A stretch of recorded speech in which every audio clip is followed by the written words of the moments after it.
Nós estamos iniciando uma gravação, uma edição especial do Papo do Bem. Nós temos no nosso estúdio o Dr. Paulo César Frutuoso, que é médico do Rio de Janeiro, cirurgião do aparelho digestivo, oncologista, mastologista, cirurgião videolaparoscópico, professor do Hospital Universitário Pedro Ernesto, é também médico, professor da Universidade Souza Marques, e durante 40 anos transita pelo movimento espírita da cidade do Rio de Janeiro. É evidente que um lastro indizível de conhecimento, principalmente diante da fenomenologia espírita, como materialização, dupla vista, sonambulismo e tantos outros fenômenos que ele vai ter oportunidade de falar aqui para nós. Quero agradecê-lo de coração, é uma satisfação imensa tê-lo conosco, é uma experiência ímpar e quero deixar vocês com a presença dele, trazendo as informações para o nosso deleite. Já passando para ele a palavra para falar para nós sobre os destinos da nossa medicina, principalmente nesse século que nós estamos palmilhando.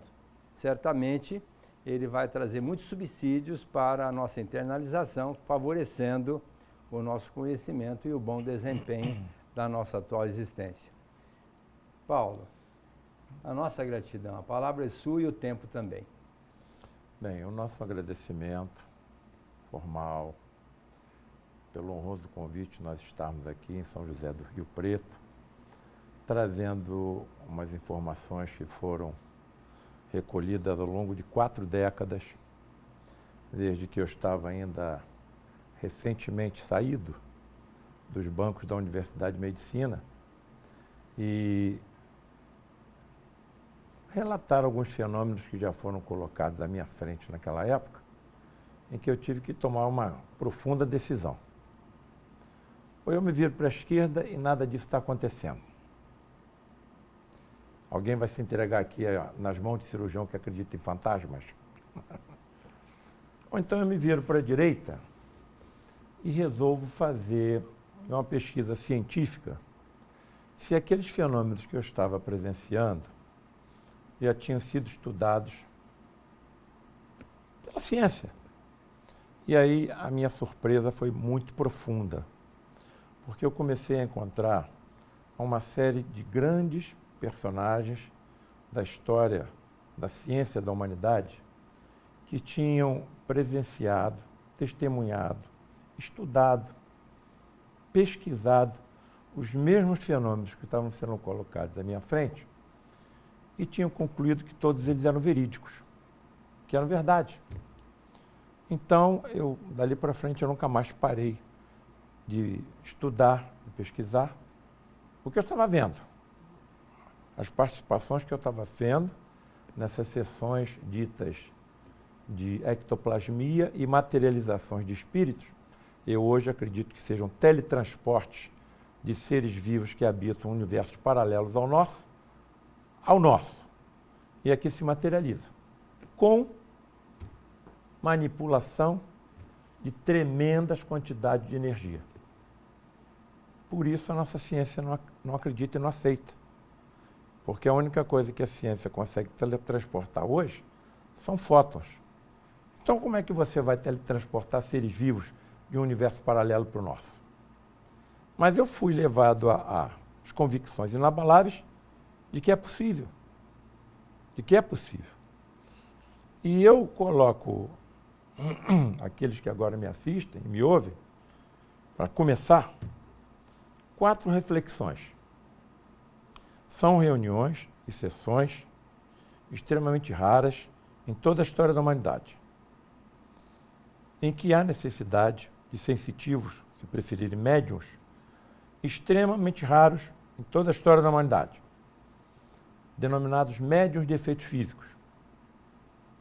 Indivíduos que entram em transe, desmaiam, E quando estão nesse estado catabólico, começam a expelir pelos orifícios naturais do corpo, boca, nariz, ouvido, poros, uma substância energética existente em todos os vivos, seres vivos, e que foi denominada por Charles Richer, Prêmio Nobel de Medicina, por ter descoberto a resposta anafilática humana como ectoplasma.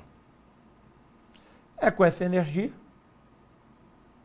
que esses seres vivos que já habitaram o nosso planeta e o nosso universo passaram pelo fenômeno natural da morte e continuam a viver num universo paralelo ao nosso, se teletransportam e se materializam. Com as 4 reflexões que eu colocaria àqueles que me ouvem e me assistem nesse momento. Primeira reflexão. E se um médico como nós, como eu, como Aguinaldo, estivesse presente em uma dessas reuniões? Segundo, se quem se teletransportasse, se materializasse em uma dessas sessões, fosse um médico que já habitou a Terra, passou pelo fenômeno natural da desencarnação e continua vivo. Terceira reflexão. E se fosse possível um diálogo entre esses 2 médicos? Um que aqui continua habitando e trabalhando, e esse que continua vivo e trabalhando em outro plano de existência, e que para que se transportou. E a 4ª reflexão. E se tais diálogos se prolongassem por 40 anos? Foi exatamente o que aconteceu comigo. Como é que eu vou voltar? Não tem jeito. Vou voltar para onde? Começar tudo outra vez? A estrela de Davi? Se fosse estrela, nós estaríamos aqui. Fosse um cometa, nós estaríamos aqui. Então eu acredito que possa ter sido algum objeto voador não identificado. Vamos começar por aí. Hipótese. O Sermão da Montanha, a crucificação, a desencarnação de Jesus, a ressurreição. Qual é o médico que vai acreditar numa ressurreição? Não tem jeito.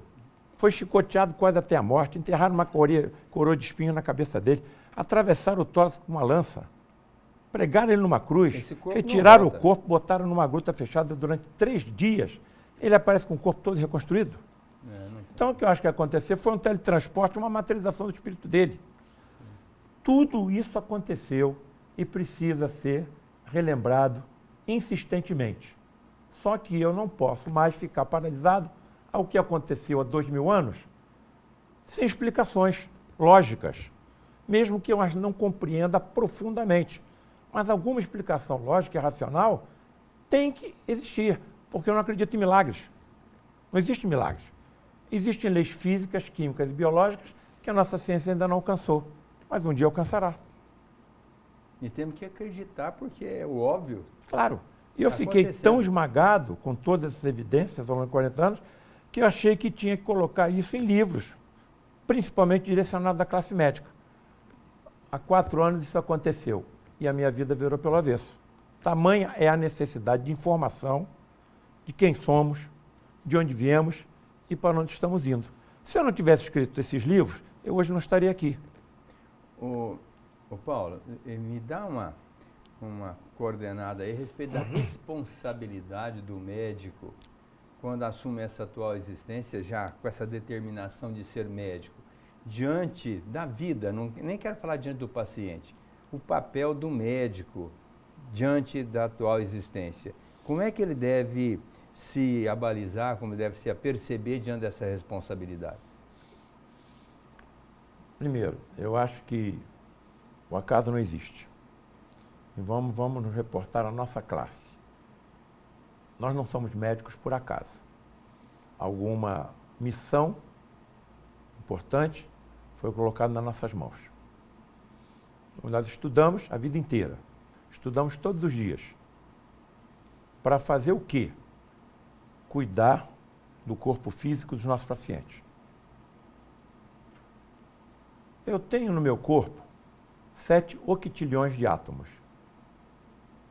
Se eu pegar um núcleo de um átomo e colocar do tamanho de uma ervilha, e colocar essa ervilha no centro do gramado do estádio do Maracanã, os físicos estão me dizendo que o primeiro elétron vai passar por fora do estádio. Então, a imensa parte física dos 7 octilhões de átomos que estão no meu corpo são espaços vazios. Se eu eliminar todos esses espaços vazios, vai restar um resíduo na palma da minha mão, que provavelmente é só energia. Se eu sou espaços vazios, onde é que estão os meus sentimentos? Onde é que está a minha consciência, o meu pensamento, a saudade, o amor? Em espaços vazios? Os neurônios e as secreções são espaços vazios. Então a ciência está sendo obrigada, empurrada na direção de acreditar em alguma coisa além da matéria. E nós sabemos que existe alguma coisa além da matéria. Se o meu corpo físico é a matéria, alguma coisa está transmitindo a vida ao meu corpo físico. Um componente extrafísico, se quer chamar de hiperfísico, para mim é sinônimo. Se você quer chamar de alma, para mim é sinônimo. Se você quer chamar de espírito, é sinônimo. Isso é sinônimo. Ali está a energia vital que transmite vida ao meu corpo físico e aos nossos pacientes, e imortal. Eu só sei cuidar da parte física do corpo do meu paciente. Quem é que está cuidando do componente mais importante, extrafísico, energético, vital, imortal? Nenhum médico está sozinho. Enquanto nós estamos cuidando da parte física, os nossos colegas nos planos que fogem aos nossos pobres sentidos, 5 sentidos, estão cuidando dos elementos mais importantes. E ainda estão nos intuindo mentalmente a que estrada percorrer na busca da cura do paciente, ou do alívio. E ouso, com a maior tranquilidade, afirmar que muitos dos sucessos que nós temos com os nossos pacientes não teríamos sem essa ajuda. Nem os médicos que não acreditam nisso estão sozinhos. Tamanha a importância do nosso trabalho. Então, nós estamos numa fase em que nós estamos sendo obrigados a refletir sobre isso. Se a vida não continua, por que nós vamos fazer tudo o que estamos fazendo, se ela vai acabar com a morte? Mas ela não acaba com a morte. Não é a primeira vez que nós estamos aqui, nem vai ser a última. Quantas vezes eu vivi aqui? 10, 20, 30, 40, 50? Quantos países eu habitei? Quantos idiomas eu falei? Quantas religiões eu participei? De quantas famílias eu pertenci? Se eu fosse palestino hoje, eu posso ser um judeu amanhã. Se eu for um judeu hoje, eu posso ser um palestino amanhã. Se eu for um negro hoje, eu posso ser um branco ou amarelo amanhã. Se é homem hoje, pode ser mulher amanhã. Então até sexo eu posso ser trocar. Então, eu estou vendo que a ciência vai ser fundamental nessa história. Nós já estamos usando a antimatéria no escrutínio do corpo dos nossos pacientes. O PET scan, tomografia por emissão de pósitrons. O que é um pósitron? Elétron com carga positiva. Então, a nossa sensibilidade pela tecnologia está cada vez mais profunda. Daqui a pouco essa tecnologia vai estar tão sensível que vai detectar esse componente extrafísico que está transmitindo vida ao corpo físico. E vai detectar a separação dos dois elementos no momento natural da morte. Aí tu vai matar quem? Não existe morte. Vai investir por quê na indústria do armamento? Que pena, né? Então, olha só, a importância da ciência nessa história. Todos esses corruptores, assassinos, pedófilos, milicianos, terroristas, todos, vacinam os filhos deles contra tudo. E se vacinam contra tudo. Varíola, paralisia, sarampo, catapora, vai por aí fora. Por que eles fazem isso? Porque foi a ciência que comprovou a existência de micro-organismos que causam essas doenças. Nós estamos vendo esses micro-organismos, eles estão na nossa pele, na nossa roupa, no ar que nós respiramos, na comida que nós ingerimos. Foi a ciência que comprovou isso. E quando a ciência atingir essa sensibilidade que eu me referi e detectar a existência de um espírito imortal, tu vai matar quem? Perder tempo, né? Então, eu estou vendo que, enquanto não houver essa aproximação, não é, humilde entre as ciências e as religiões, a solução para a humanidade não vai aparecer. E qual seria, assim, um elemento fundamental para que qualquer encarnado, mas nós já estamos falando aqui da classe médica, para que esse médico consiga captar com mais facilidade essas informações dos espíritos que existem em nossas vidas? Tem vários fatos comprovados da ajuda de espíritos desencarnados para os encarnados que estão aqui trabalhando. Qual seria o recurso mais apropriado para o médico estar em melhor sintonia com esses espíritos amigos que vêm ajudar não só a eles médicos, como também aos pacientes? Primeiro, a humildade da pesquisa, do estudo. Certo? E segundo, qual é o problema de você revelar? Isso acontece com qualquer médico, nós não temos coragem de revelar. Que em algum momento, nós como cirurgiões, em algum momento da nossa atividade, alguma ideia surge que nós não sabemos de onde. Foi feita uma pesquisa que foi publicada num livro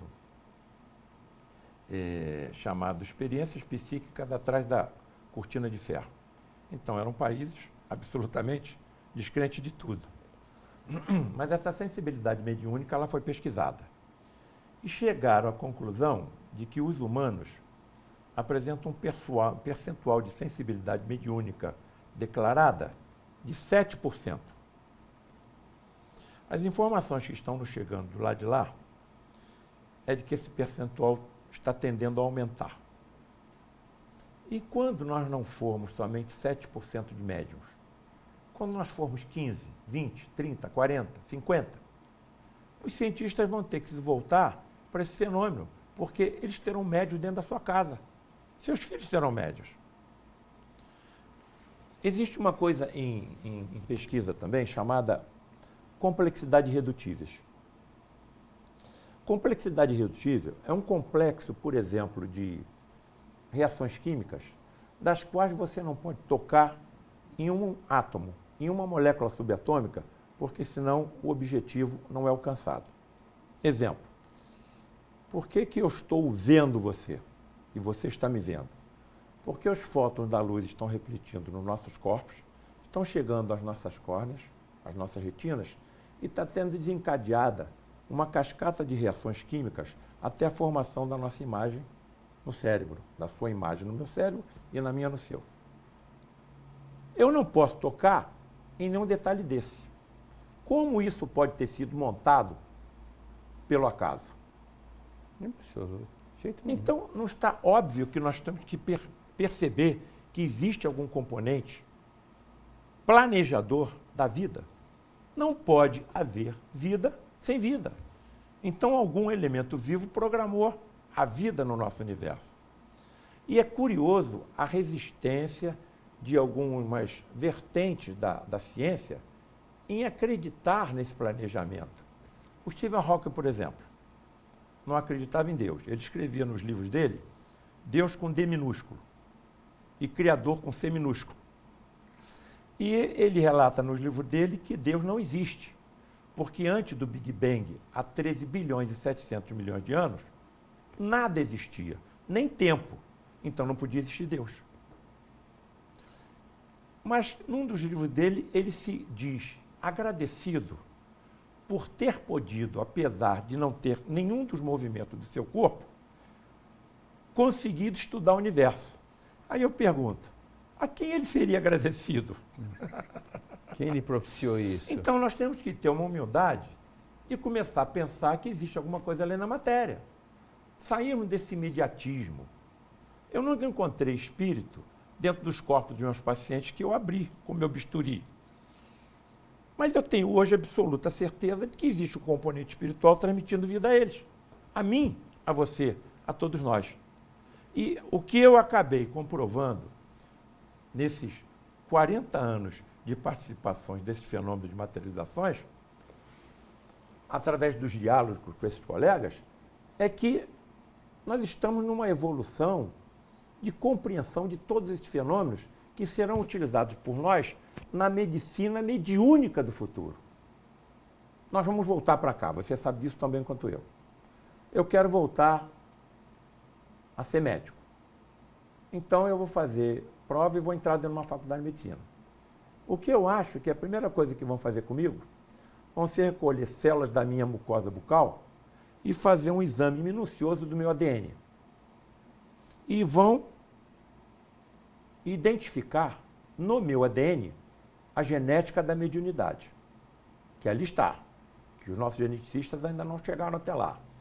Se eu tiver a genética da mediunidade, eu serei desenvolvido por profundos estudiosos do assunto, que serão os professores das escolas de medicina do futuro.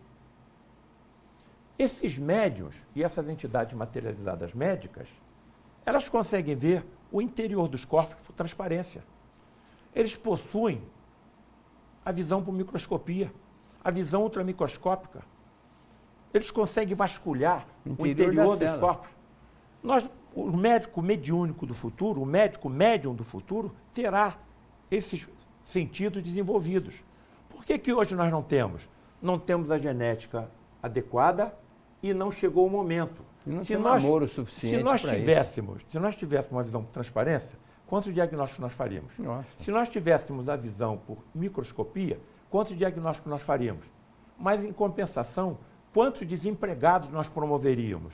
Porque todas essas indústrias que fabricam os instrumentos que nós utilizamos no diagnóstico, no tratamento dos nossos pacientes, serão fechadas. Mais. Então, não chegou o momento. Os nossos olhos não surgiram como são hoje. Os nossos olhos são oriundos de uma membrana celular sensível à luz.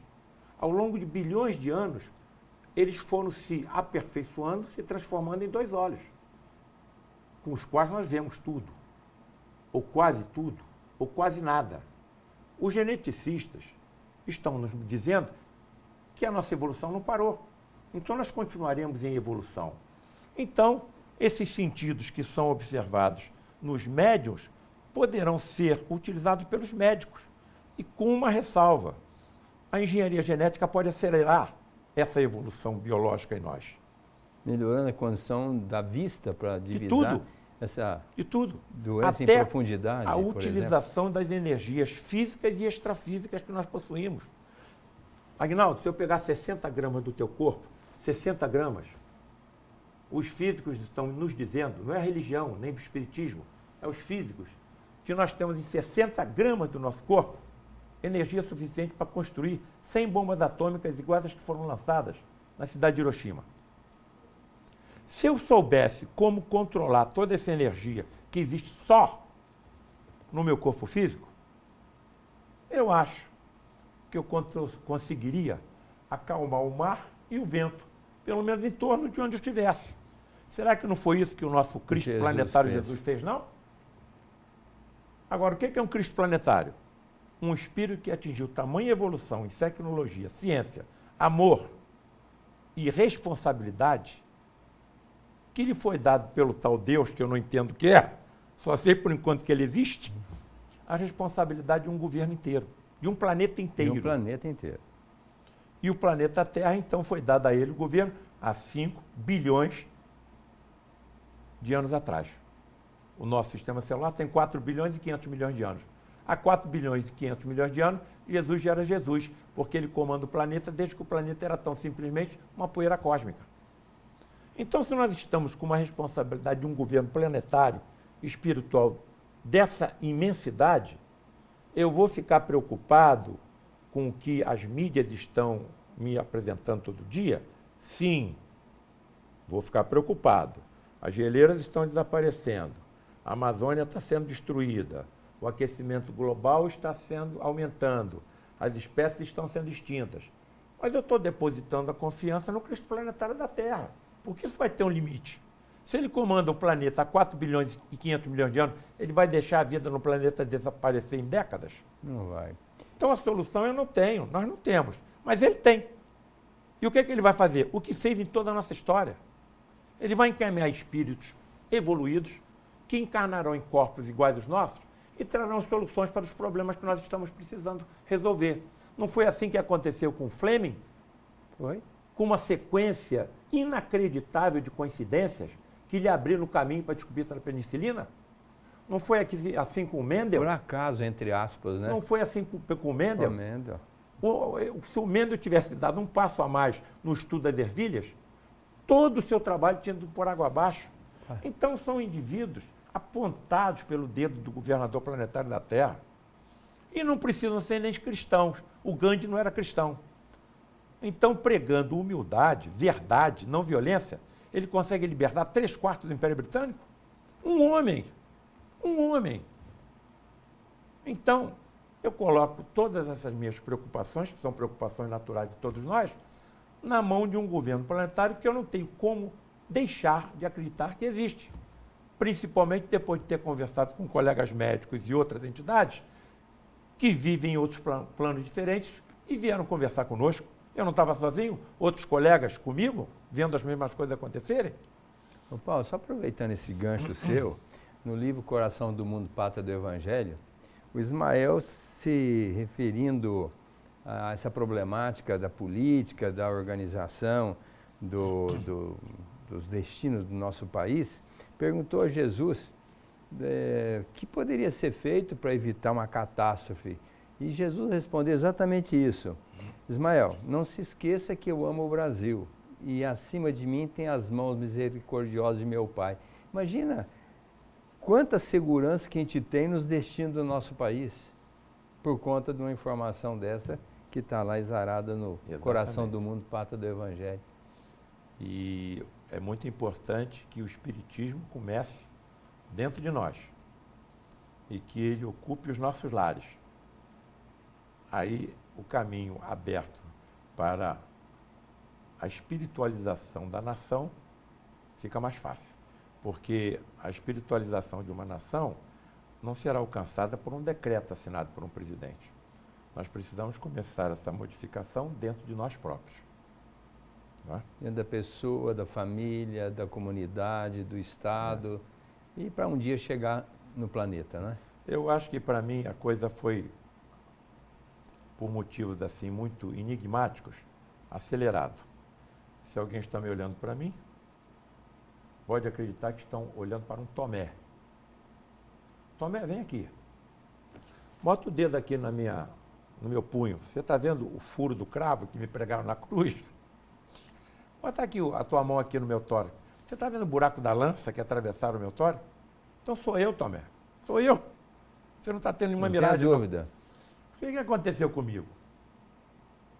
Eu estou participando de reuniões em que espíritos se materializam.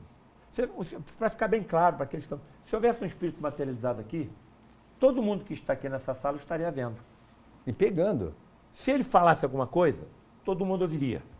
Se ele exalasse algum odor, todo mundo perceberia. Ele está materializado. O toque no espírito é, entre aspas, proibido. Porque quando você toca numa entidade materializada, você está influenciando a entidade e o médium que está em transe mediúnico dentro da cabine. Em condições especialíssimas, isso é permitido. Ao longo de 40 anos, aconteceu comigo isso uma vez. Um desses médicos saiu, materializado. Uma das condições para que esses fenômenos ocorram é a ausência da luz. Os fótons da luz artificial e natural afetam a energia que se desprende do médium e que é fotossensível. Em condições especialíssimas, as materializações podem acontecer até a luz do sol. Certo? Se você está numa sala com uma escuridão completa, como é que você vê um espírito materializado? Porque quando ele sai da cabine, ele vem emitindo luz pelo seu próprio corpo. Ele tem bioluminescência. Bom, e eu estava sentado ao lado de um leito, enquanto um desses médicos estava cuidando materializado de um paciente que nós levávamos a essas reuniões. 2 principais motivos especiais permitem que tais encontros aconteçam. Primeiro, atendimento de pacientes graves que a nossa medicina pouco pode ajudar, principalmente cancerosos, que é a área que eu mais atuo. Segundo, lampejos, relâmpagos lá no horizonte do que será a medicina mediúnica do futuro. Bom, e esse médico estava cuidando desse enfermo, e eu ao lado do leito, quando, sem se descuidar do que ele estava fazendo, ele falou: Paulo César, se aproxime de mim. Me aproximei. Foi dada a você a oportunidade de ter mais uma prova sobre os fenômenos que você está testemunhando. Pegue o meu braço, delicadamente, e o comprima. Eu peguei o abraço dele e comecei a comprimir. A impressão que eu tinha é que eu estava comprimindo um maço de papel crepom, quase a ponto dos meus dedos se unirem. Com medo de prejudicar a entidade ou o médium que estava em transe, soltei, a entidade deu meia volta, entrou da cabine e se desmaterializou. Que espécie de corpo é esse? Uma das passagens evangélicas, Jesus chega à praia, ele já tinha sido crucificado, e vê os discípulos pescando. E da praia ele indaga: vocês estão conseguindo pescar? Não, eles não reconheceram. Atira a rede do lado direito. Veio tanto peixe que eles não conseguiram trazer a rede para dentro do barco. E aí o João reconhece o mestre e fala: Pedro, é o mestre ressuscitado. Imagina a empolgação, a alegria, não é? A emoção. Se aproximam, extasiados, meu Deus do céu, admirados, né? Felizes, e sentam com ele, e Jesus come um peixe assado com ele. Se essas entidades se teletransportam e se materializam, até um tubo digestivo completo eles formam. Senão ele não poderia comer um peixe assado. Lógico. Nas nossas reuniões, quando as entidades materializadas passavam muito próximo de mim, eu sentia como que estalados dos ossos na circulação. Então eles materializam um esqueleto. Eu escutava o afar da sua respiração ofegante, porque quando mergulham no nosso plano mais denso do que o deles, tem mais dificuldade de respiração. Então, materializam também um aparelho respiratório. O William Crookes, um dos maiores físicos da história, trabalhando com a Cat King, um espírito materializado através da mediunidade Florence Cook, ele media, ele contava as pulsações dela, ele escutava o coração dela, os pulmões. A Florence Cook tinha 15 anos de idade. As experiências do William Crookes eram feitas na casa dele, junto com os parentes íntimos e amigos íntimos. Haveriam algumas portas secretas ou alçapões na casa de William Crookes que ele desconhecesse? Em uma dessas ocasiões, ele percebeu que a respiração do espírito materializado estava melhor do que a Cat King, do que a Florence Cook, porque a Florence Cook naquele dia estava resfriada. Então essas materializações podem acontecer até com um médium desperto. Está se despontando uma ciência à nossa frente assustadoramente mais complexa do que aquela que nós conhecemos. Mas há um lenitivo em relação a isso. O que eles nos dizem? Paulo César, não se preocupe com o que você vai estudar e aprender. Quando você passar por lá de cá, isso está no livro do Allan Kardec, quando você passar por lá de cá, você em 1 hora aprenderá o que na Terra você ficava anos estudando. E outra coisa, você acha que tudo aquilo que você estudou como médico, você esqueceu? Não. Quando você passar por lá de cá, naturalmente, tudo aquilo que você estudou, naturalmente voltará à sua memória. Eu entrei para a faculdade em 1970. Nós estamos em 2019. O que eu me lembro de tudo que eu estudei? O que eu faço e o que eu ensino. Isso tudo vai voltar? E vão mais longe. Tudo que você estudou em todas as tuas existências e que é importante para a elevação e progresso do seu espírito, também voltará à sua memória. Tu já imaginou a alegria que nós sentiremos quando nós vermos tudo aquilo que nós aprendemos ao longo da nossa vida e das outras retornar? E essa alegria vai ficar maior porque você vai poder melhor praticar o bem. E quanto melhor você pratica o bem pelo conhecimento que você adquiriu, mais feliz você se sente. Sem dúvida. E passando por lado de lá, nós não vamos ter essa vontade de continuar ajudando os que ficaram muito aqui? Mais. O caso do Dr. Bezerra de Menezes, por exemplo, né? Eu termino o meu livro dizendo que Deus me ajude quando eu desencarnar, que assim como eu hoje sou ajudado por colegas nos outros planos de existência, que me ajudam com meus pacientes, que permita que eu me aproxime também de algum colega e o ajude como eu estou sendo ajudado hoje. Olha a alegria que nós vamos sentir. Coisa maravilhosa. Deixa eu só aproveitar esse momento para contar para vocês uma história que eu vivenciei. E estou citando nomes porque quem vivenciou isso me possibilitou. Num certo dia, estava no centro cirúrgico aqui da Santa Casa e o doutor Ricardo Doria, estava numa situação muito complicada, e numa cirurgia que ele estava fazendo. E ele mentalizou a ajuda do pai, que foi um exímio cirurgião, não sei se você chegou a ouvir falar dele, o Serra Dória, que tem até uma técnica de cirurgia de megaesôfago, e que ele planejou uma técnica e publicou, e nós usamos até hoje essa técnica. Então ele mentalizou o pai. Na hora de tirar uma radiografia, estava operando uma vesícula muito complicada, apareceu na radiografia uma mão. Aí ele disse, mas esse filme estava com problema, traz outro. Trouxe outro filme, bateu a radiografia, a mão estava lá.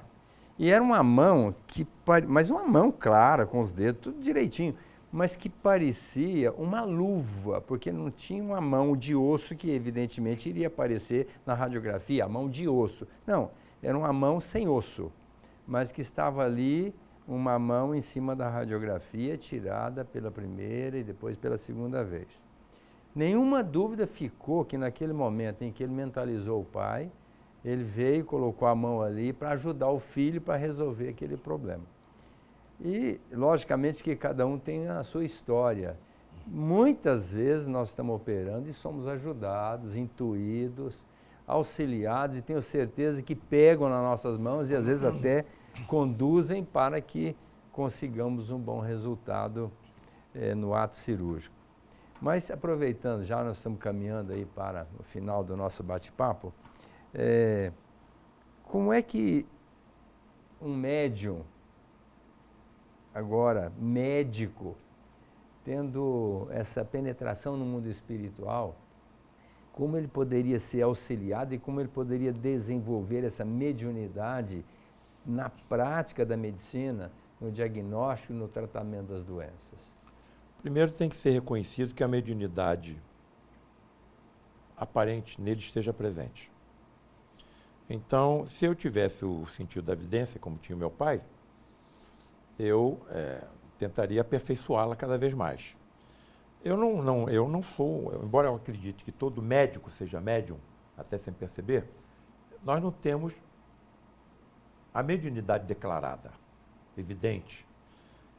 O principal médium lá do grupo, através de quem esses fenômenos ocorriam, ele era um mecânico de automóveis, não era um médico. Mas isso será possível aos médicos do futuro. Quando isso acontecer, isso será assunto discutido nas faculdades de medicina. E nós, através dessa mediunidade, da clarividência, da possibilidade de diálogo com os colegas desencarnados que estão nos acompanhando, com as visões microscópicas, ultramicroscópicas, com a utilização das energias físicas e extrafísicas, o que nós não faremos? Mas para isso nós precisamos ter um desenvolvimento científico. Outra pergunta também em relação a isso. Um médico que tenha todos esses sentidos mediúnicos evoluídos, ele tem o direito de cobrar pelo seu trabalho? Tem.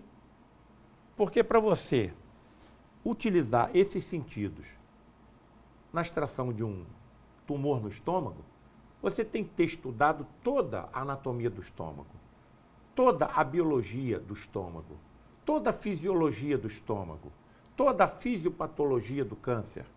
Então você gastou o seu tempo em trabalho e estudos profundos, para que você melhor possa utilizar os teus sentidos mediúnicos no trato com as doenças.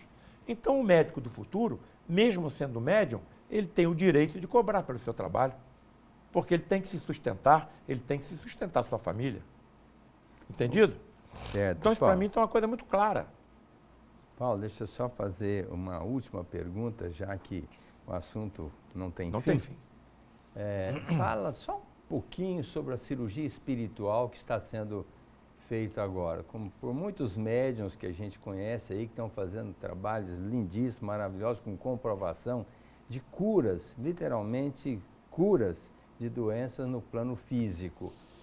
Curas essas que acontecem por conta de um médium de efeito físico, auxiliado por um espírito que evidentemente... Não, utilizado. É utilizado. Utilizado por um médico. Por um médico.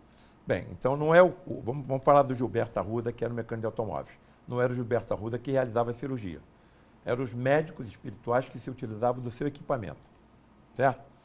Eu classifico essas cirurgias como cirurgias hiperfísicas. Ultrapassa os limites físicos do corpo humano. Cansei de ver isso acontecer, a ponto de eu mesmo, por ordem deles, extrair as peças cirúrgicas, mandar examinar as peças cirúrgicas. Eu não sei se dá tempo, mas eu posso citar um caso. Não, tem tempo, o tempo é em aberto. Eu estou preocupado com o seu tempo. Tem um professor. Podemos ficar aqui o tempo que você quiser. Professor meu. Eu era o primeiro assistente dele. Um dos maiores cirurgiões que eu vi atuar. Desenvolve uma insuficiência mitral. Então, o coração dele não consegue bombear o sangue para frente. Como a válvula mitral é insuficiente, o sangue retorna para o pulmão, ele faz uma asma cardíaca. Não conseguia mais operar. Eu, como era o primeiro assistente, estava realizando as cirurgias com ele, para ele. E não acreditava em quase nada. Não vou dizer que era um descrente absoluto, mas no espiritismo, não. Ele chegou a comparar certa vez o meu grupo lá de Frei Luís, no Rio de Janeiro, a colônia dos Ginjones, onde mais de 1000 tinham se suicidado. Nós éramos um grupo de fanáticos. E aí, vendo que ele estava indo para o Instituto do Coração em São Paulo para tentar colocar uma prótese, eu convidei, professor, eu sei que o senhor não acredita, tudo bem, mas eu vejo algumas pessoas lá receberem benefícios difíceis de serem explicados pela nossa ciência. O senhor não gostaria de ir numa dessas reuniões de materializações de espíritos médicos? Quem sabe o senhor não é atendido? Resolveu aceitar, como se estivesse me fazendo um favor. Foi levado a uma dessas reuniões. Nesse dia, o médico chamado Frederic von Stein, está tudo descrito nos nossos livros, não saiu materializado. Saiu da cabine encarnado no seu médium. Entendo a encarnação mediúnica como uma ocupação completa do corpo físico do médium pelo espírito. Quando isso acontece, o médium nada percebe e depois de nada se lembre. Não lembra. E o espírito fala, inclusive, em línguas desconhecidas pelo médium, através do fenômeno chamado xenoglossia.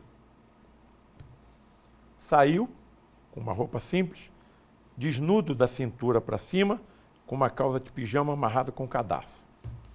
Se aproximou do leito onde estava o meu professor, levantou a mão a uma luz elétrica azul, de pouca intensidade, e girou o potenciômetro. Então aumentou a luminosidade, embora fraca, sobre o corpo do meu professor.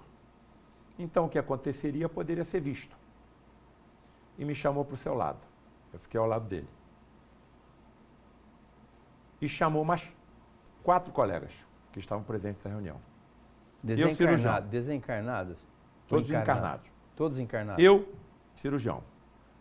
Ronaldo Luiz Gazola, cirurgião. Durante 7 anos, secretário de saúde do município do Rio de Janeiro. Paulo Roberto, professor de angiologia da UERJ, onde eu trabalho. José Carlos Campos, anestesista. E Luiz Augusto Queiroz, cardiologista. E ficamos 5 médicos olhando o que ele ia fazer. Isabutonha a camisa do nosso irmão. E aí ele falou, meu irmão, não duvide do que você vai receber, porque a sua dúvida vai dificultar o nosso trabalho. E começou a massagear o tórax dele. De forma até vigorosa. Sem se descuidar do que estava fazendo, ele disse isso. Paulo César, ele era cirurgião do exército alemão, nazista. Se aproximou do lado de Frei Luís, porque no nosso educandário, com mais de 500 crianças, haviam judeus desencarnados. E o ódio persistia. Só se caiu nas malhas de Frei Luís, que também era alemão. Bem, Paulo César, se aproxime. Você está vendo o que está acontecendo? Falei, estou.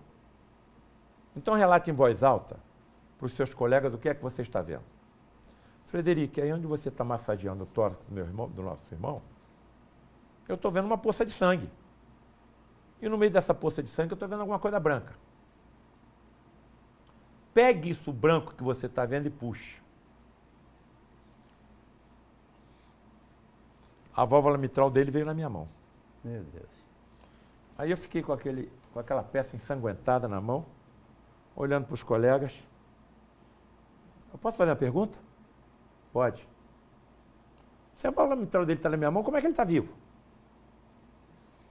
A medicina do futuro saberá como realizar esses procedimentos.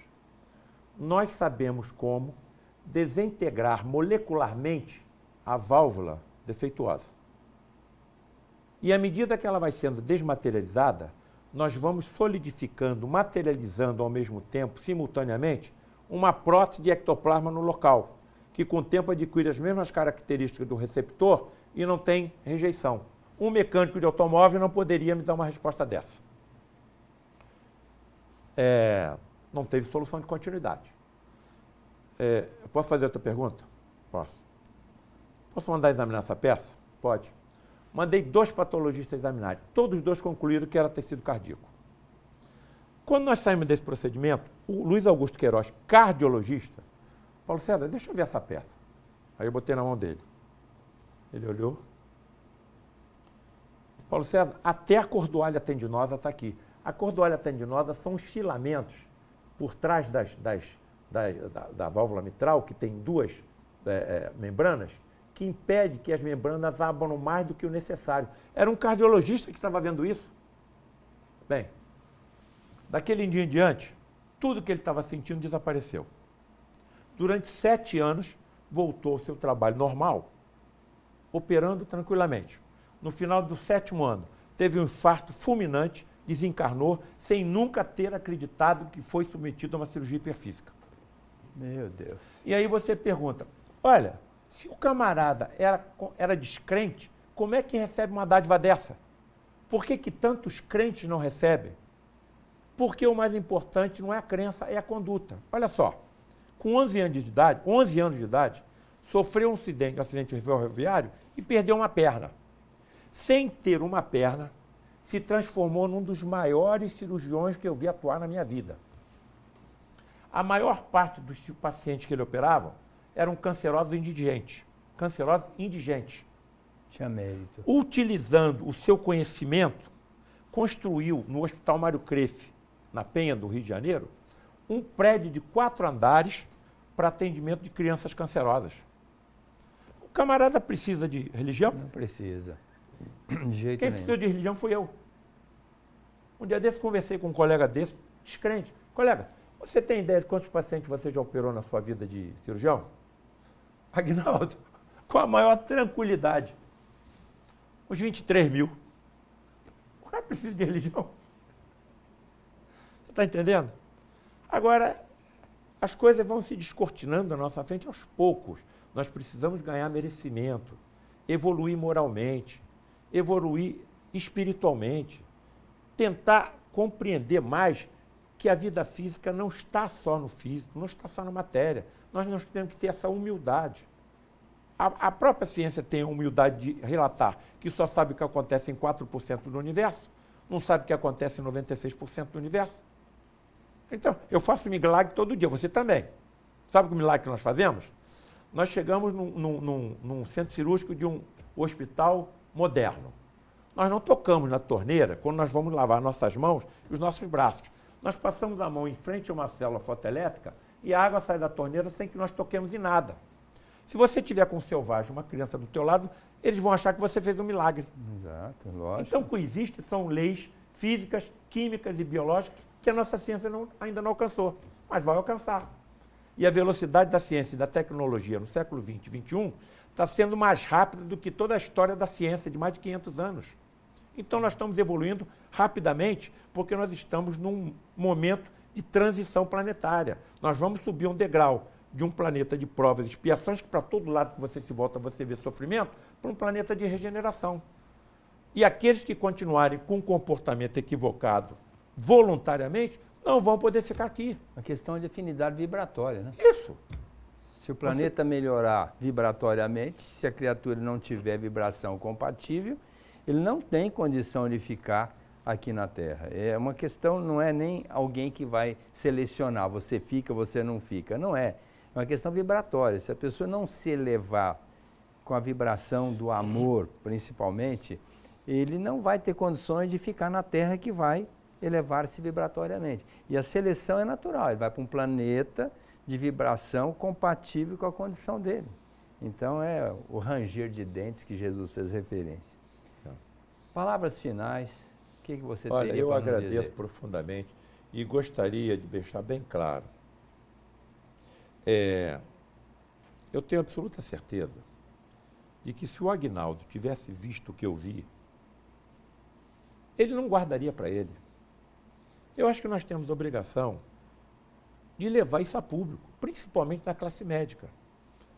O direcionamento do meu trabalho foi direcionado para todos os interessados, mas eu visava a classe médica principalmente. E aí aconteceu com as minhas obras, principalmente com o primeiro livro, A Face Oculta da Medicina, uma coisa impressionante para mim. Os pacientes começaram a ler o livro, gostaram do que estava lendo e começaram a presentear os colegas que cuidavam deles com os nossos livros.